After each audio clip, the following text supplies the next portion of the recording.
আসসালামু আলাইকুম দর্শক, সবাইকে স্বাগত জানাচ্ছি আমাদের আজকের প্যান্ডামিক-20 অনুষ্ঠানে। আমরা এই প্রোগ্রামের মাধ্যমে যেটি চেষ্টা করি, আমরা আমাদের কমিউনিটিকে সচেতন করার চেষ্টা করি প্যান্ডামিকের আজকের এই দিনটিতে যারা অসুস্থ হয়েছেন, যারা মৃত্যুবরণ করেছেন, তাদের পরিবারের প্রতি সমবেদনা, তাদের রুহের এবং আত্মার শান্তি কামনা করছি। এবং যারা অসুস্থ হয়েছেন, আমরা প্রত্যাশা করব আপনারা খুব দ্রুত সুস্থ হয়ে যাবেন। আমাদের কমিউনিটিতে, আমাদের আশেপাশে, আমাদের পরিচিতজন গত কয়েকদিনে এরকম কয়েকজন ব্যক্তি অসুস্থ হয়েছেন এবং এই সংখ্যাটা অনেক। আমরা প্রথম ওয়েভে যেরকম দেখছিলাম যে আমরা প্রথম ওয়েভে শুনতাম যে অমুক অসুস্থ হয়েছেন, আরেকজনের পরিচিত অসুস্থ হয়েছেন, কিন্তু আমরা প্রথম ওয়েভে আমরা দেখেছি যে কয়েকদিনের ব্যবধানেই আমাদের আশেপাশের লোকজন অসুস্থ হয়েছেন, আমাদের আশেপাশের লোকজন মৃত্যুবরণ করেছেন। এবং আমরা দেখেছি যে অসহায়ত্ব, পরিবারের অসহায়ত্ব, আমরা দেখেছি যে হঠাৎ করে প্রিয়জন চলে যাওয়ার বেদনা, আমরা দেখেছি যে মানুষের জীবন কীভাবে ওলটপালট হয়ে যায় এই ভাইরাসের কারণে। সেকেন্ড ওয়েভের শুরুতেও আমরা দেখেছিলাম যে প্রথমে হয়তো অনেকেই ভেবেছিলেন যে প্রথম ওয়েভের মতো হয়তো এটি হবে না, কিন্তু সেকেন্ড ওয়েভে আমরা দেখতে পাচ্ছি যে প্রতিদিন মৃত্যুর সংখ্যা বাড়ছে। প্রথম ওয়েভ থেকে 6, 7 এবং 8 মাস পর যখন মেডিকেশন অনেক উন্নত হয়েছে, আমরা যখন দেখছি যে NHS আরও দৃঢ়তার সাথে, আরও প্রফেশনালিজমের সাথে, আরও সতর্কতার সাথে কোভিড পেশেন্টদেরকে তারা ট্রিটমেন্ট করছে, ঠিক তখনই এখনও শত শত রোগী প্রতিদিন মারা যাচ্ছেন। একটি পরিসংখ্যান যদি আপনাদেরকে বলি যে গতকালকে 1600 অধিক রোগী হসপিটালাইজড হয়েছেন ইউকেতে, ইংল্যান্ডে, এবং তার মধ্যে মারা গিয়েছেন 400 রোগী, প্রায় 400 রোগী। অর্থাৎ যারা হসপিটালাইজড হচ্ছেন তাদের মধ্যে 20% মানুষ মারা যাচ্ছেন। এটি হয়তো আমরা অনেকেরই ধারণা, যেমন গতকালকে প্রায় 20 থেকে 22 হাজার রোগী গতকালকে ইনফেক্টেড হয়েছেন। তো 20 থেকে 22 হাজার রোগী যদি ইনফেক্টেড হয়ে থাকেন এবং সেখানে যদি 400 রোগী মারা যান, সংখ্যায় অনেক কম শোনা যায়। কিন্তু আমরা যদি দেখি যে যারা হাসপাতালে ভর্তি হয়েছেন, মনে রাখবেন একটি বিষয় যে ইনফেকশন, করোনা ভাইরাস হওয়া মানেই যে হসপিটালাইজড হওয়া, করোনা ভাইরাস মানেই যে সিমটমগুলি, বড় বড় যে সিমটমগুলি, যে মুখের স্বাদ চলে যাওয়া, অনবরত কাশি হওয়া, দম ফেলতে কষ্ট হওয়া বা শ্বাস প্রশ্বাসে কষ্ট হওয়া, এই যে সিমটমগুলি আছে, করোনা ভাইরাস হওয়া মানেই কিন্তু সেগুলি নয়। করোনা ভাইরাস হওয়ার পরও আমরা দেখেছি যে অনেকেই সুস্থ স্বাভাবিক অবস্থায় তারা বাসায় অবস্থান করেছেন, শুধুমাত্র তাদেরকে কোয়ারেন্টিনে বা সেলফ আইসোলেশনে তাদেরকে যেতে হয়েছে, পরিবার থেকে বিচ্ছিন্ন থাকতে হয়েছে। যারা গুরুতর অসুস্থ, সেই গুরুতর অসুস্থ রোগীদের মধ্যে গতকালকে প্রায় 1600 রোগী হসপিটালাইজড হয়েছেন। এর মধ্যে 400-রও বেশি রোগী মারা গিয়েছেন। অর্থাৎ প্রায় হসপিটালাইজড রোগীর প্রায় 20% রোগী মারা গিয়েছেন। সংখ্যাটা কিন্তু অনেক। অর্থাৎ হসপিটালে যদি 100 জন রোগী ভর্তি হয়, সেই 100 জন রোগীর মধ্যে 20 জনের মৃত্যুর সম্ভাবনা থেকে যায় গতকালকে দেশের মধ্যে। এটি একটি ভয়াবহ তথ্য এবং এই তথ্য আমাদেরকে আবারও প্রমাণ করে এই ভাইরাসের ভয়াবহতা, এই ভাইরাসের নিষ্ঠুরতা, এই ভাইরাস কত দ্রুত মানুষের শরীরকে অবশ করে ফেলতে পারে, মানুষের শরীরকে দুর্বল করে ফেলতে পারে এবং মানুষকে মৃত্যুর মুখে নিয়ে যেতে পারে। সুতরাং এখনও আমরা যারা এ বিষয়ে কিছুটা আমাদের অসচেতনতা আছে, কিংবা আমরা কিছুটাও ভাবি যে এটি এসে চলে যাবে, কিংবা কিছুটাও ভাবি যে এই ভাইরাস আমার কিছু করতে পারবে না, 9 মাস পরে আমার বডি ইমিউনাইজড হয়ে গিয়েছে, কিংবা আমার বডি যথেষ্ট সহনশীল হয়ে গিয়েছে যে করতে পারবে না, এই তথ্যগুলি হচ্ছে গিয়ে প্রমাণ। আজকে আমরা কথা বলবো 3 জন অতিথির সাথে। আমাদের সাথে আছেন জনাব নাসিম আহমেদ, তিনি টাহামলেটসে কাজ করেন এবং একই সাথে একজন কমিউনিটি ব্যক্তিত্ব, একজন চ্যারিটেবল পার্সোনালিটি। তিনি একজন কোভিড-19 রোগীর পেশেন্ট এবং যে কোভিড-19 জনাব মোহাম্মদ আব্দুল মুহিত চৌধুরী, আমাদের চ্যানেলের যে RFC রামাদান ফ্যামিলি কমিটমেন্ট, এই RFC প্রজেক্টের 2018 সালের তিনি একজন অ্যাম্বাসেডর ছিলেন। এবং শুধুমাত্র RFC নয়, আরও অনেক ব্যাপক অনেকগুলি ফান্ডরাইজিং ইনিশিয়েটিভে তিনি সবসময় অংশগ্রহণ করে থাকেন। আমি 3-4 মাসখানেক আগে আমি ব্যক্তিগতভাবে তার সাথে কথা বলেছি, তিনি যখন সুস্থ ছিলেন, এবং তখনও বিভিন্ন তার ইনিশিয়েটিভের কথা তিনি বলছিলেন যে কোথায় কীভাবে করছেন। এই কোভিড-19 সময় বাংলাদেশের লোকজনের অবস্থা অনেক আলোচনা করছিলেন এবং তাকে খুব হাসি খুশি সবসময় আমরা জানি, খুব প্রাণবন্ত এবং একই সাথে কমিউনিটির বিভিন্ন বিষয়ে তার সরব উপস্থিতি থাকে।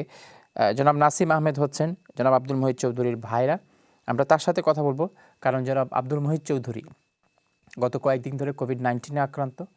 তিনি হসপিটালাইজড ছিলেন, তিনি ভেন্টিলেশনে ছিলেন, তিনি আইসিইউতে আছেন এবং এখনও নিবিড় পরিচর্যার মধ্য দিয়ে আছেন।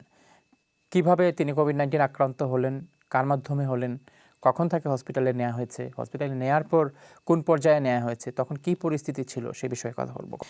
আমি প্রথমেই জনাব নাসিম আহমেদ আপনার কাছে যাব। আপনাকে প্রথমেই জিজ্ঞেস করব যে জনাব আব্দুল মহিদ চৌধুরী, আপনার ব্রাদার ইন ল, কয়দিন আগে তিনি কোভিড-19 আক্রান্ত হয়েছিলেন? সে আসলে আমি সিলেটের কথা কইলাই তো 11 ডিসেম্বর তাই হসপিটালাইজ হয়েছেন। ওকে, খুব এক সপ্তাহ আগে তাই গড় সবাই নানি টেস্ট করছেন পজিটিভ, কিন্তু অনেক কোনো অসুবিধা দেখা গেছে না, মানে এই সিমটোম্যাটিক তারা সব আসলাম মোটামুটি। আর তাই নানি হসপিটালে যাওয়ার আগে সামান্য তাপ সর্দি, মানে just like normal flu but bit less.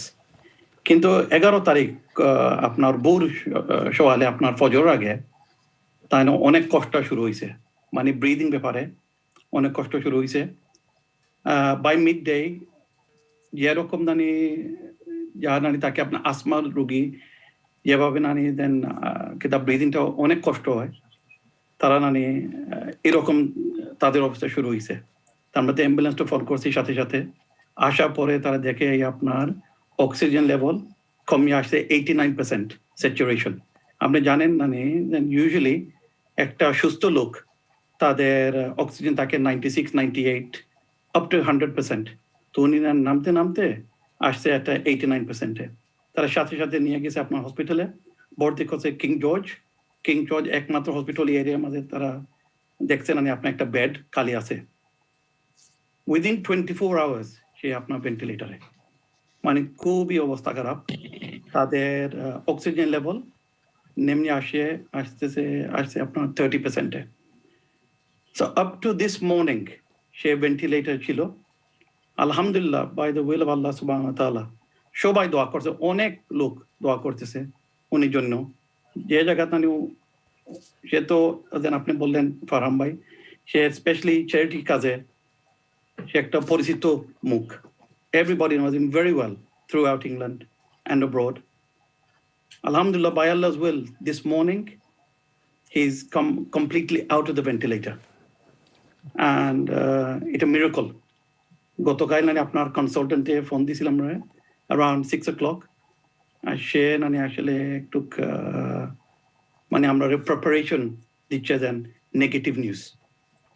তারা দেখতেছে নানি কোনো রিকভারি নাই, লাংসের অবস্থা খুবই খারাপ, around 30% working capacity. কিন্তু আজকে miraculously he's off the ventilator নাই, সে নিজে নিজে শ্বাস ফালাইতেছে, কোনো সমস্যা নাই। আর আলহামদুলিল্লাহ হি ইজ ওয়াইড অ্যাওয়েক। তারা স্কাইপ মাধ্যমে ফ্যামিলি সবার আছে আলোচনা করাইছে, আমি নিজে আলাপ করছি। সে অনেক কান্নাকাটি করতেছে, সবাই বলছে যে যত লোক তাদের জন্য দোয়া করছে দেন, সে খুবই কৃতজ্ঞ, খুবই খুশি। তো সবাই ক্যারি অন করবেন কি দোয়া করার জন্য। এটা না নিয়ে যেটা আলাপ করতাম চাই ফারহাম ভাই, যে এফেক্টটা পরিবারের উপরে, এটা একটা বড় একটা বিষয়। আপনার ফ্রেন্ড সার্কল, ফ্যামিলি সার্কল,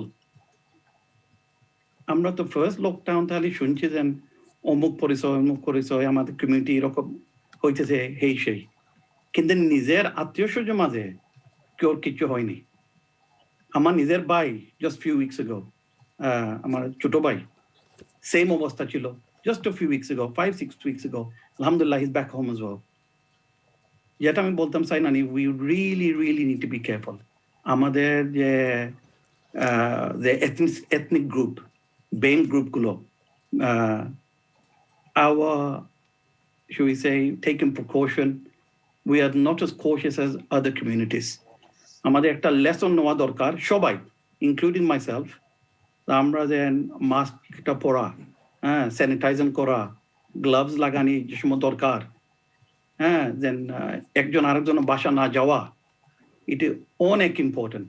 মানে we have lockdown is here for a purpose. আমরা তো মেডিসিন মেডিকেল এক্সপার্টস কথা না কিছু শোনা দরকার। আমি জানি না অনেক লোক মনে করে এটা হলো অনেকটা কনস্পিরেসি আছে, এই আছে সেই আছে, কিন্তু যে সময় আপনার নিজের একটা লোক, আপনি নিজে you are witnessing what's happening in front of you. I think the reality then hits you. So my message is very, very clear. We need to take this very, very seriously, especially আমাদের community, Bangladeshi, Pakistan, Indian community, আপনার African community, we are at very high risk, very, very high risk. আমরা জানি না প্রথম যে lockdown ছিল অনেক community ব্যক্তিত্ব আমরা পরিচিত লোকগুলো মারা গেছে, we know that. জানাজাগুলো হয়েছে মানে খুব কষ্টের উপরে, হ্যাঁ, 10-15 people, 5 people could only attend. অনেক কষ্ট হয়েছে, গোসল টোসল ঠিক মতো করো গেছে না, হেই সেই। So my message is very clear, Farhan bhai. Let's take this very seriously. Last 11 days he's been hospitalized, and the mental stress on the whole family and his friend circle has been immense. এটা এমনি বোঝা যায় না, unless আপনার সামনে একটা জিনিস পড়ে আইয়া এটা বোঝা তো অনেক মুশকিল। ওকে, সো তাই 11 ডিসেম্বর তাকি তাই আসলে হসপিটাল? জি। এর আগে তাই অসুস্থ হয়েছিল, নর্মাল অসুস্থ? এক সপ্তাহ আগে তার এমনি নর্মাল একটু flu symptom, that's all, nothing else, এবং মারাত্মকভাবে কিছু নাই। ওকে, তাই যে এই ফ্লু সিমটমস একটা বিকজ অফ দ্য সিজন আমরা মনে করিয়া থাকি, তো অবভিয়াসলি আমরা সবে প্রিকশন নিতাম, বাট আপনার কাছে কিতা মনে হয় যে তান এই সিমটমটা কিতার লাগিয়ে আইছে? Because was he exposed to the crowd or তান গরর খেউ কোভিড-19 হয়েছে, আত্মীয় স্বজনের খেউ হয়েছে? আপনার কাছে কিতা মনে হয়? অনেনানি যেটা আমরা দেখলাম, উই গোয়িং ব্যাকওয়ার্ডস, আমরা দেখার দরকার যে কিভাবে এই জিনিসটা হইলো। মানে দেখা যায় এটা মোস্ট লাইকলি স্কুল ও বাচ্চা থেকে হইছে।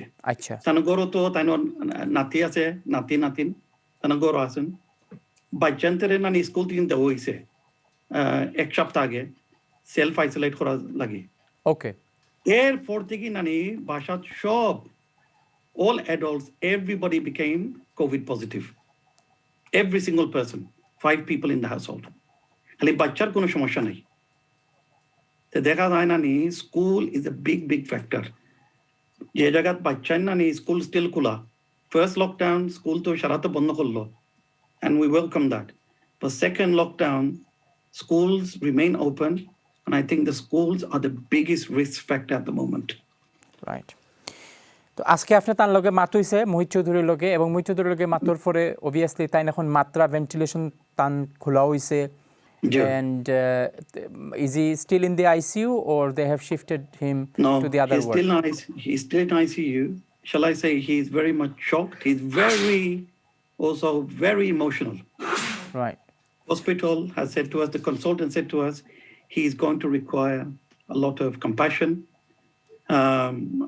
in terms of he's going to require a lot of stability moving forward, because this is a big effect on his life now. Even when he comes home, those 10-11 days have been like a nightmare to him. They've explained everything to him. And he's going to require a lot of emotional support. Right. The family is very strong, but he himself is going to require a lot of emotional support. It is like coming back from the brink of death. So basically, তান্ডে যে সময় তারা ভেন্টিলেশনও নিছে, so ভেন্টিলেশনও নিছে হসপিটালে নেওয়ার পরের দিন, so 12th of December. Same night, okay. So same night যদি নেয়, for example, 12th of December, 12th of November, sorry. So 12th of November থেকে আজকে হলো 21st of November. So last 10 days, he doesn't know what happened to him. Nothing at all. তাই যে সময় একটু খোঁজা কইছেন, জয় তাই তো মনে করছেন তাই হসপিটাল এর আগের দিন গেছেন। Okay. Until the nurses told him, you've been here for the last 10-11 days. মানে তাদের একটা shock, and he was a bit panicking as well. So what happened to me for the last 10-11 days? অনেক একটু আগে না আমার নার্সের লগে আলাপ করছি, just half an hour ago before the show. G. The nurse is a little bit concerned. He's not going to sleep. They are quite concerned. They're saying he's not the first patient and he will not be the last patient. He keeps saying to the nurse, I don't want to go to sleep. I've slept enough for the last 10 days. I want to stay awake. তাদের মাধ্যমে একটা fear আসে. So this is why I say the nurses say, the doctor said today, he's going to require a lot of emotional support moving forward. Okay. পরিবারের কিতা অবস্থা এখন? Obviously, Alhamdulillah, everybody's fine. Everybody's COVID free. তারা just concerned, very concerned. অনেক কান্দাকটি হয়েছে, এটা তো স্বাভাবিক। Even আমি যে নিজে আজকে দেখলাম স্কাইপের মাধ্যমে, we were all drawn to tears, including himself. He was crying all the time. Then Allah Rabbul Alameen, has given another lease of life. Now the next few days are going to be critical. So the consultants made it very clear that this illness is like a roller coaster. After then somebody hits rock bottom. Next minute they're perfectly well, but what is around the corner, nobody knows. Nobody knows. So they are monitoring him, still in ICU. They will not be moving him to a normal ward until they are 100% satisfied that he'll be fine.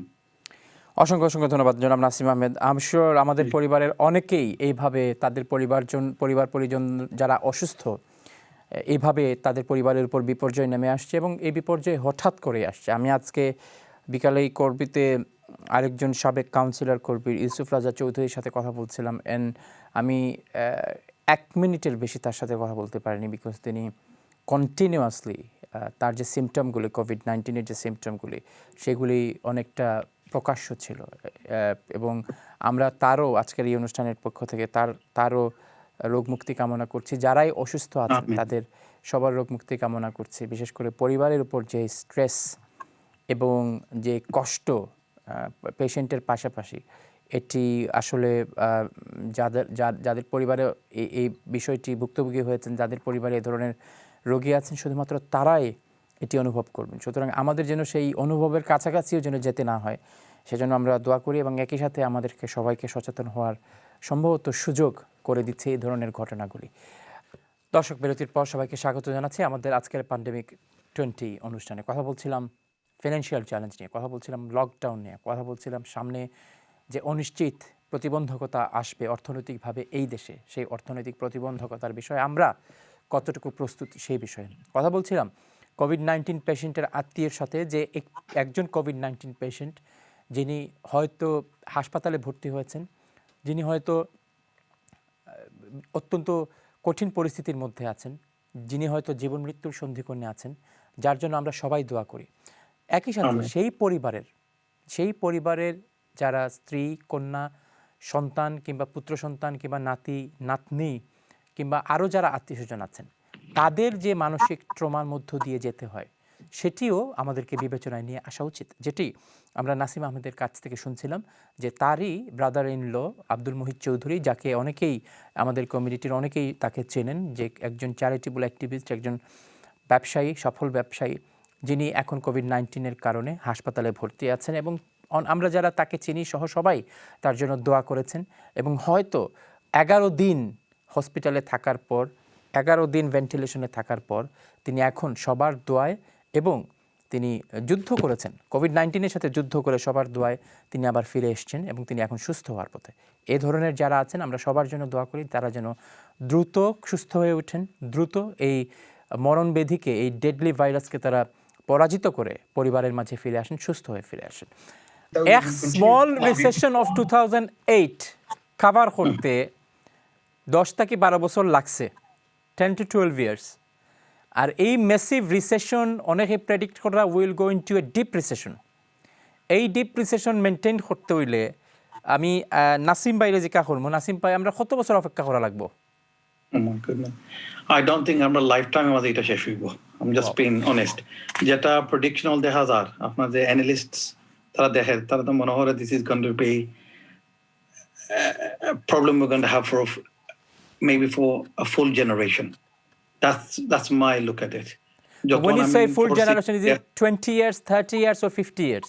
No, probably about 70, 80 years more like it. I think it's going to be a whole generation gap. I think once they become maybe in their middle age, maybe they will see some light under the tunnel. I think we've got a very bleak future ahead of us. A lot of money is being spent. So Nasim bhai, you are a frontline. You are working in the local government, which is a public sector. So are you on the pay freeze sector or we will be from Yes. starting from next year. But একটা জিনিস share hortam sai. Hoka. By the councillor, by the hoida. The frontline people, especially NHS, etc., should be exempt from public sector pay freeze. I welcome that. But there are many unsung heroes that also need to be looked at. Let me give one example. Pandemic-20 maze, to reduce the bed blocking in our hospitals such as Royal London, the government has put a very good initiative in place. It's called Discharge to Assess. Home first.